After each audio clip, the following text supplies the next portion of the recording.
Hello, I'm D-Rex of Pyromaniac.com, and this is the Ben Roethlisberger 2010 Fantasy Outlook video. On the field, Ben Roethlisberger had his best fantasy season ever point-wise. He ranked 11th overall and 9th for quarterbacks with 267 fantasy points. He had a 503-yard game against the Green Bay Packers in December. He threw up 26 TDs, which isn't that much. A great season for the guy. Little ups and downs, hit or miss, but he ranked 11th overall. Off the field, Ben Roethlisberger had a terrible offseason. In March, he got charged with his second sexual assault case in under a year in Georgia. A drunk girl that went to college in the area basically was cornered in a bathroom by Ben Roethlisberger, and she filed charges. She hit her head. It was some bad stuff. A lot of cops were doing cover-ups. He had one of his bodyguards blocking the door so this girl's friends couldn't get in.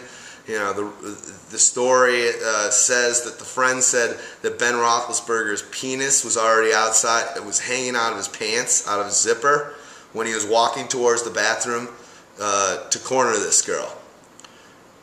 As a result, I'm actually doing this video right now with my penis hanging out of my zipper. You can't see it. I don't want to get charged with anything. Pyro's trying to keep it clean, but that's the way I'm just going to honor this guy's sick-minded tendencies.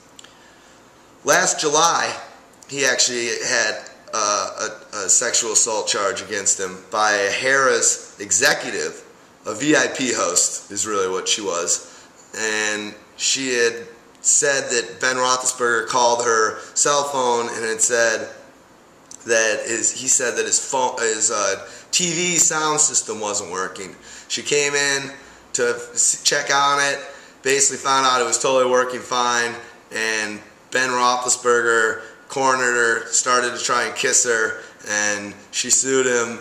Nothing really came of it, but mental distress and all these things. But it's obvious. This guy is pretty much a lughead. He's like the quintessential jock that's gotten everything he wanted his whole life, and he's got a problem assaulting girls and trying to think that he's a big shot and can make out with them. Overall, that's not his only off the field problem. Much story, 2006, he almost killed himself in a motorcycle crash. Wasn't wearing a helmet. His face hit the sidewalk or the curb. Now he's got a full-on pan-foot face nose. This guy's just been a numbskull off the field. He's got a $100 million contract, and he just can't take care of himself. What does this mean? It means he got suspended for 6 games for at the start of the 2010 season. You can't really draft a guy very high that you know is going to miss 6 games. He's going to miss over a third of your opportunities. Almost basically half of your regular season fantasy opportunities. So that's really going to make him slide. Makes him pretty valuable in the 6, 7, 8, 9 rounds. If he's still around, you get another quarterback that can take care of you for the first 6 games. Not a bad asset to have on your bench when he comes back and starts playing. Goodall might reduce it to 4, but I don't think so. I think he's got to show a message. This guy's obviously keeps screwing up. The franchise and Rooney is furious, quote unquote furious, and they're behind. They want the league to send a message to Ben too, because they made a big investment on him, and this guy needs to learn his lessons. I think other things for next year that hurt Ben is I definitely see Tomlin moving more to the running attack. You've got Mendenhall. That's been their bread and butter over the course of the franchise's history. They've gotten away from that and become kind of a gunslinger passing attack, which is obvious by the fact that last year Ben Roethlisberger set franchise records in both completions, yards. So they became a passing team. which makes sense. If anyone saw the Super Bowl a couple years ago against Arizona, the way he can dodge and duck in the backfield and make, you know, big linebackers and linemen and, you know, blitzing DBs and safeties miss or not be able to tackle him because of his huge frame, he's pretty awesome. You know, he calls what he does backyard football. Just the way he's just a run and gunner. Starts, you know, when the play breaks down, he can make time, and he's strong enough to stay up to make the pass. It's pretty impressive, to be honest. But again, I think Pittsburgh will certainly start focusing more on the run. It's just a smart move by them.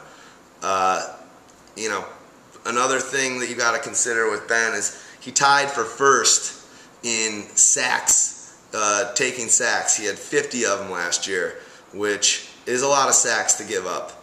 He, for a guy, it kind of shows their line maybe is not the greatest thing ever, and he's not going to get hurt because he's a big horse, but it's never a good thing when you're tied for first in sacks taken. I think, you know, overall, he's 11th overall from last year, but he's weight on him. There's other guys that are going to be around that you should take first. 6 games is huge. He's a great backup that might turn into your second half of the regular season starter. He, like I said, he had a lot of ups and downs. You know, with those games last year, it's awesome. But he went on streaks of 5 games winning and 3 games winning. But he also went on a losing streak of 5 games. It's hard to really, you know, you didn't know what you were going to get with him last year. He had that big game, but that was an anomaly. That's not going to be the norm. You can't rely on that. Last year was Ben's, like I said, best year. I wouldn't expect the same kind of performance. I think a lot has changed. They got rid of Santonio Holmes, who's a stud.